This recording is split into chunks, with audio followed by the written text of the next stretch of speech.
PSL এর মাটিতে আবারও দলে ফিরছেন বাংলাদেশি পেসার নাহিদ রানা।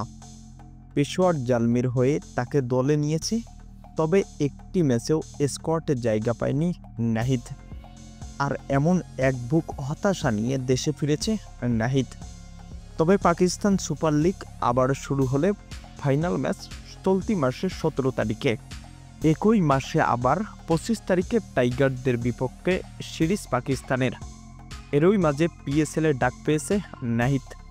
তবে বিসিবি আর তাকে এনওসি দিচ্ছে না, কারণ পিএসএল এর এই সময় নাহিদ রানা খেলতে গেলে বাংলাদেশের হয়ে ম্যাচের স্কোয়াডে থাকবে না। তাছাড়াও তার পরিবর্তে পেসার দেখছে না বিসিবি।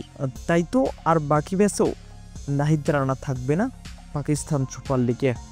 প্রিয় দর্শক, এ বিষয়ে আপনার কি মন্তব্য জানিয়ে দিবেন ভিডিওর কমেন্ট বক্সে।